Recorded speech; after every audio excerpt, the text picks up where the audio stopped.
مشاهدينا في كل مكان، اهلا بيكم حلقه جديده من برنامجنا. احنا معكم النهارده من داخل سفاره مملكه بلجيكا لدى جمهوريه مصر العربيه.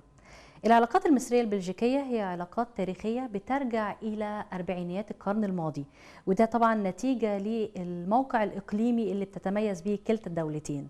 لو عايزين تعرفوا أكتر عن العلاقات المصرية البلجيكية، وأيضا لو عايزين تعرفوا أكتر عن مملكة بلجيكا والشعب البلجيكي، اسمحوا لي أن هيكون في ضيافتنا اليوم معالي السفير فرانسوا كورني ديلزوس، سفير مملكة بلجيكا لدى جمهورية مصر العربية، فابقوا معنا.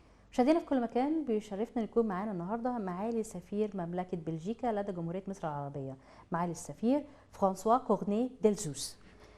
Your Excellency, first allow me to thank you so much for your time with us today. Good morning, Sarah. It's a pleasure to have you and your team here at the Belgian Embassy.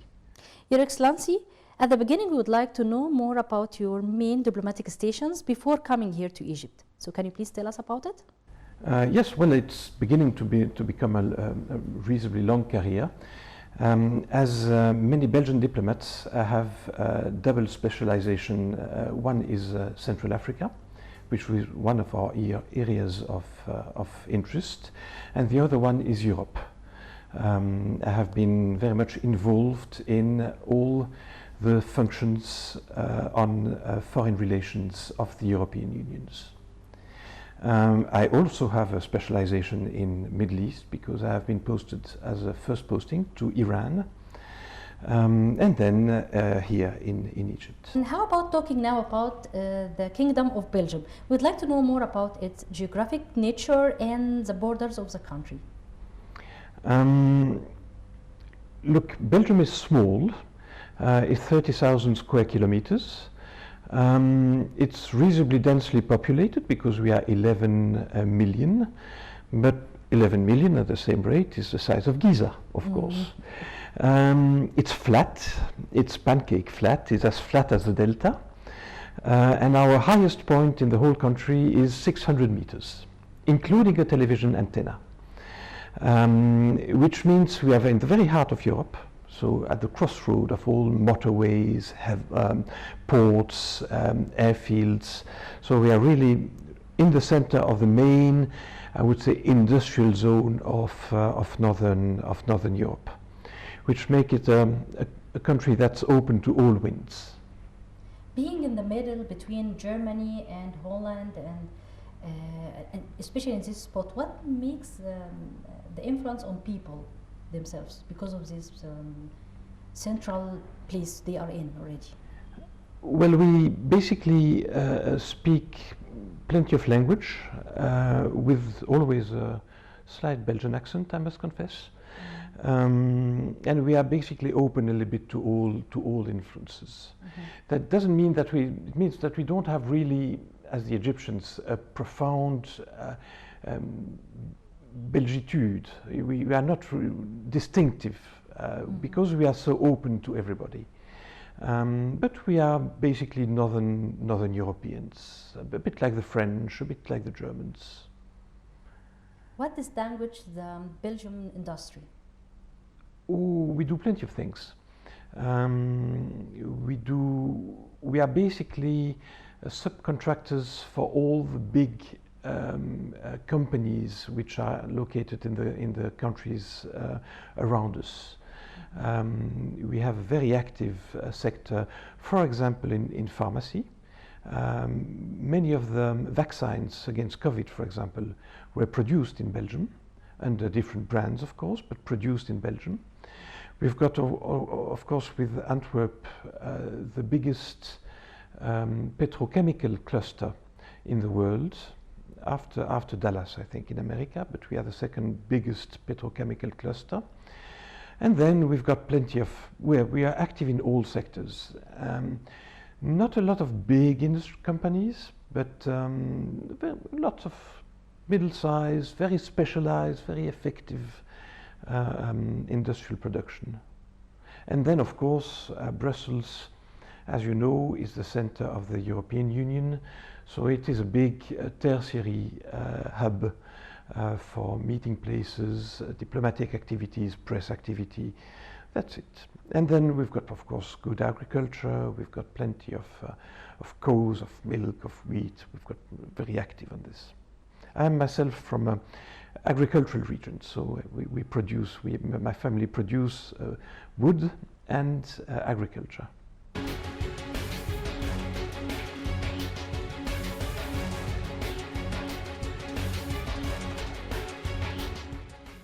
Can we talk about the importance of the political importance of Belgium, especially due to they host the headquarters of the European Union and many other international organizations?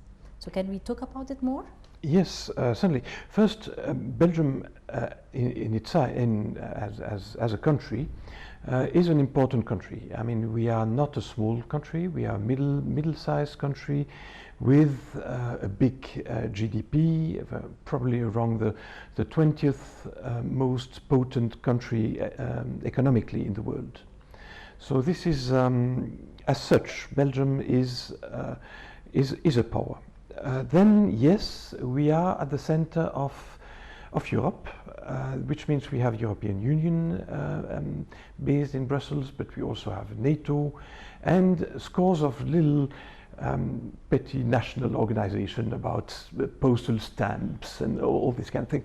We've been very internationalized since the 19th century, since our creation. We were created in 1830, and since day one we were open to everybody, which means we have 200 years behind us of networks, of contacts with other countries, and peace. I mean, we have been an agent of peace for 200 years, which gives us a big influence. Talking about this communication that Your Excellency just talked about, I would like to know more what distinguishes the transportation field and communication of Belgium. And the ports, of course. I would like to also talk about the ports. Antwerp is one of the 5th biggest port in the world, I think, and is coupled to a wide industrial area in the center of Europe. So this makes us a kind of very competitive place to work. But then there are other bizarre figures. We are, for example, the largest railway network per inhabitants in the world. It means it's very densely equipped with railway. Mm-hmm. By the way, there are big links between Egypt and Belgium on the railway and the history of railways.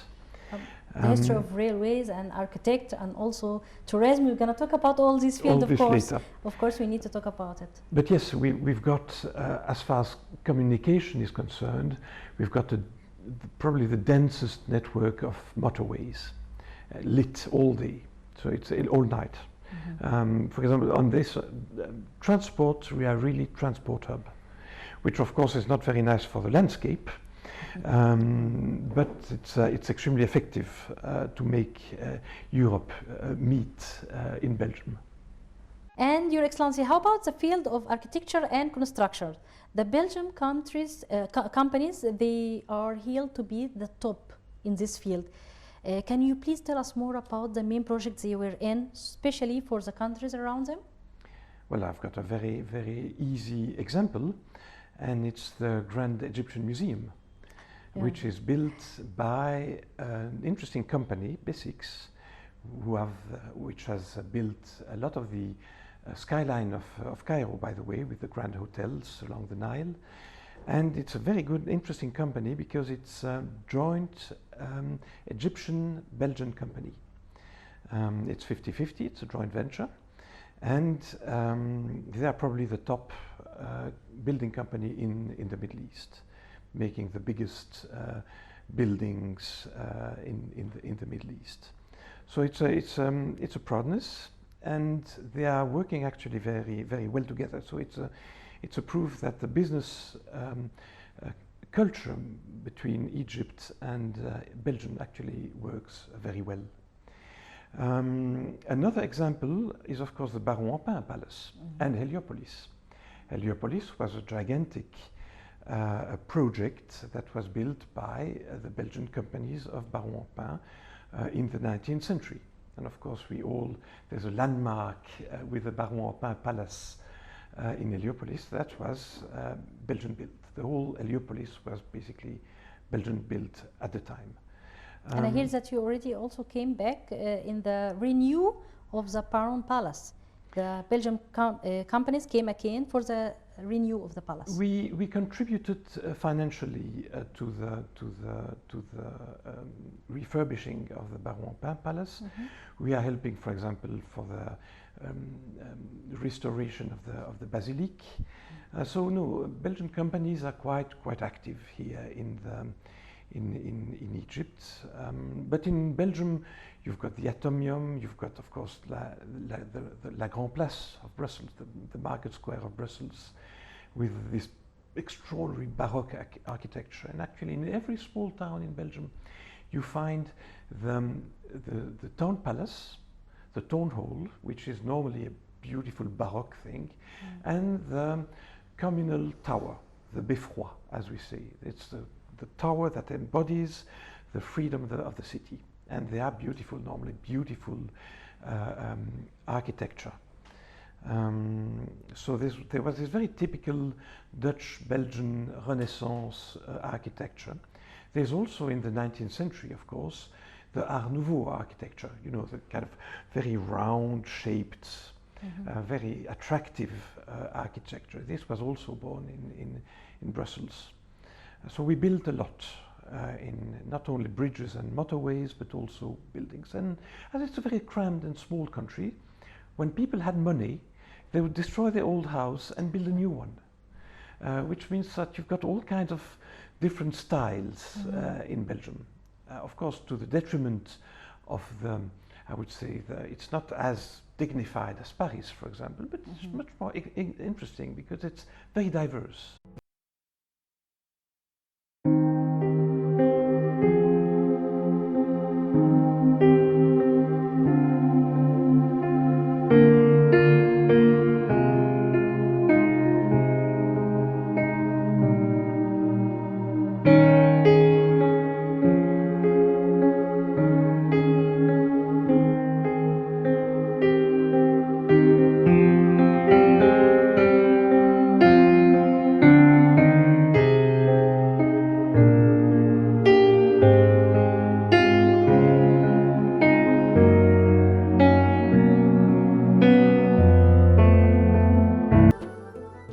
Architecture to music. Belgium also had a big mark in music. Can you talk about it with us? Yes. In the past, we had people like Adolphe Sax inventing, of course, the saxophone. We've got a very interesting, if not world famous, but a very interesting violin school. But this brings us to modern time, and this is interesting, even more modern than I am. I mean, for my kids' generation. We've got in Belgium the biggest rock festivals in Europe. Because it's so close from everywhere and it's so flat, the youth from all over Europe and the world flocks to Belgium and attends those enormous techno festival, rock festivals. I don't like it personally, it's not my kind of music, but my kids love it. And so they would spend their weeks having parties and listening to music, and there are like this 20 major music festivals for the youth in Belgium, in the flat plains of Belgium. The saxophone conquered the whole world. Yeah, saxophone. It's not my favorite instrument, I must tell you, but yes, it conquered the world indeed. The main thing also we want to talk about, although it should have been earlier than this, but I really wanted to make it at the back or at the end. It's Belgium Diamond. Belgium are known as the capital of diamond. How did you make it like this? How did you distinguish this place or this standard of being the capital of diamond in the whole world? We don't produce them, unfortunately.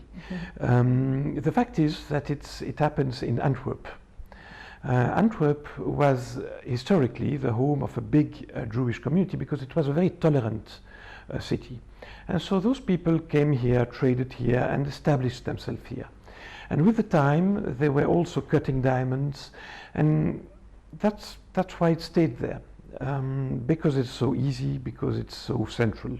Diamonds are not extracted in Belgium, but they are manufactured. They're cut in Belgium. Of course, now the world is big, and there's diamond a bit everywhere. There's diamond in Mumbai. There's diamond in Dubai.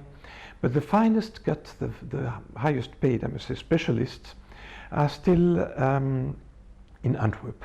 And then what makes Antwerp known for diamond is, of course, the market, the trade of diamond. And this is done in very, I would say, old-fashioned way. It's built on trust. It's people that know each other and that come to Antwerp to trade. They know the faces, they know each other, they know that they can handle in confidence, and that's why they still come today in Antwerp. If you come to Antwerp, you won't see anything. It's a kind of very modest area near the central station of Antwerp. You've got a few jewelers shops, not many, but it's enclosed rooms in small houses that all the traders know, and they go there because they know each other and they trust each other. That's what makes Seems the fame. like the generation are inheriting this industry from generation to another one. Yes, it's generation and it's fame. So if your family has been in diamonds since 400 years or 500 years, one knows you and you have a reputation to maintain.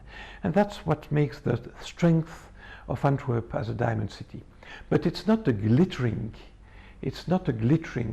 city, if you want. You don't see shops of diamonds everywhere. It's very discreet, very effective, very Belgian. Because it seems like it's a family work. It's family works. It's family, it's networks. Yes, and there's good cooperation between Egypt and Belgium on the diamond, by the way, on the schooling of diamond, how to make, how to produce. There are exchanges. The last thing I would like to talk about in Belgium is chocolate Belgium, one of the most important industries that conquered the whole world. Can you give us a brief quickly about it, how it's done, and what distinguishes chocolate Belgium? Yes, it was born in the 19th century. It was born when Belgium discovered trade route with Africa, and we had very good contracts to buy cocoa with many African countries. And it came to Belgium, and there we produced indeed very good chocolate, and it continued. So with industrialization, we also continued producing very good chocolate, and we eat a lot of chocolate, I must say too. Just look at the ambassador. Nonetheless, I came in Egypt thinking that I should bring my own chocolate. What a mistake it was. The Egyptian chocolate is absolutely excellent. I mean, on high-level standards, you've got very good chocolates. That has nothing to envy to the Belgian chocolate. Excellency, the ambassador of the Kingdom of Belgium is Excellency François Cornet Delzus. Thank you so much for having us today. Sarah, you pronounce the name beautifully. مشاهدينا في كل مكان، وكده انتهى لقائنا النهارده مع معالي السفير فرانسوا كورنيه ديلزوس سفير مملكة بلجيكا داخل جمهورية مصر العربية. تحدثنا عن العلاقات بين مصر وبلجيكا، وأيضا اتكلمنا عن بلجيكا، الطبيعة الجغرافية لهذه الدولة الجميلة، وعن أبرز الصناعات اللي فيها. أتمنى تكون الحلقة عجبتكم النهارده. أشوفكم على خير في لقاء آخر، وإلى اللقاء.